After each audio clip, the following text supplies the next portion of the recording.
안녕하세요. 산재박사 TV입니다.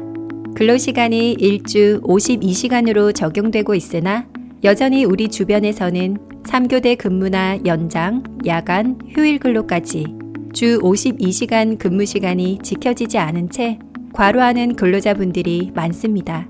만약 이런 분들이 과로로 인한 뇌출혈이나 심근경색으로 쓰러져 사망하는 안타까운 사례가 발생한다면 어떻게 대처해야 할까요? 오늘은 과로가 산재로 인정되기 위해서 입증해야 하는 점이 무엇인지 알아보는 시간을 갖도록 하겠습니다. 과로는 당사자 혹은 가족의 단순한 주장이나 동료 근로자의 진술만으로는 입증이 어렵습니다. 업무가 과중하다는 객관적인 입증 자료가 중요하므로 과로를 입증할 때는 근로복지공단의 전문적인 조사가 이루어집니다. 그중 가장 중요한 것이 업무 시간으로 근무 일정, 유해한 작업 환경의 노출 정도, 육체적 강도, 정신적 긴장 등 업무와 관련된 모든 상황을 구체적이고 객관적으로 파악하여 종합적으로 고려하게 됩니다.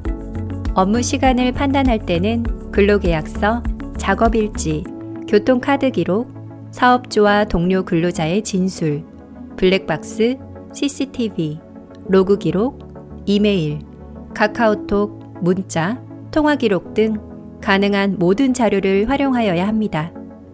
다음은 과로를 산재로 승인받을 때 도움이 될 수 있는 방법에 대해 알려드리겠습니다. 첫 번째, 상병명이나 사인을 명확히 밝혀야 합니다.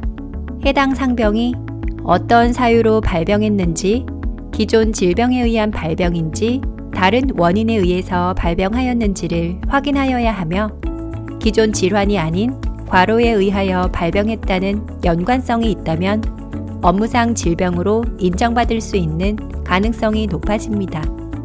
사망사고의 경우에는 부검을 통해 사망 원인을 밝혀내는 것이 중요합니다. 병원에서 사망했을 경우에는 사망 진단서가 발행되지만 병원 이외의 장소에서 사망한 경우에는 부검을 통해 시체 검안서를 발급받는 것이 중요하기 때문입니다. 두 번째로, 평소 가지고 있던 기존 질환이 관리가 잘 되었다는 사실을 증명해야 합니다. 건강보험 요양급여 내역, 건강검진 결과서, 건강검진 문진표에 기존에 건강검진을 한 내역과 치료 내역이 전부 나옵니다. 또한 개인이 지금까지 적절한 운동, 활동으로 스트레스 해소나 건강 상태를 유지해왔다는 점을 입증하여야 합니다. 세 번째, 정신적 긴장으로 인한 업무상 스트레스를 자료로 주장해야 합니다.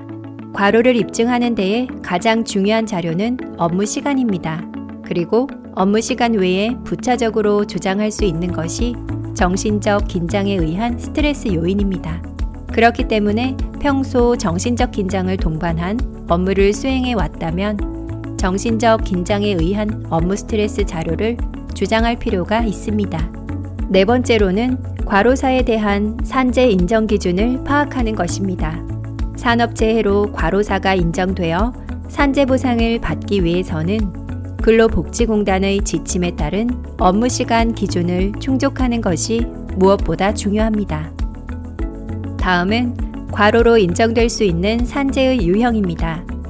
과로 산재의 유형에는 돌발성 과로, 단기간 과로, 만성적 과로가 있습니다.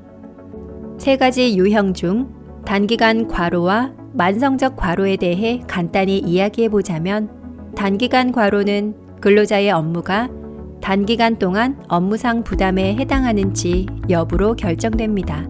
만성적 과로는 근로자의 업무가 만성적인 과중한 업무에 해당하는지 여부로 결정됩니다. 업무의 양, 시간, 강도, 책임, 그리고 휴일, 휴가 등 휴무 시간, 근무 형태, 업무 환경의 변화 및 적응 기간, 그 밖에 그 근로자의 연령, 성별 등을 종합하여 과로인지 여부를 판단합니다. 오늘은 업무상 재해인 과로 산재에 대해서 알아보았습니다. 과로 산재는 업무 부담 요인 중에서도 업무 시간이 가장 중요하게 평가되고 있으며 해당 자료의 수집 및 활용이 어려운 만큼 전문가의 조언이나 도움을 받으시는 것을 권해드립니다. 지금까지 산재박사 TV였습니다. 다음에 더 유익한 영상으로 찾아뵙겠습니다. 감사합니다.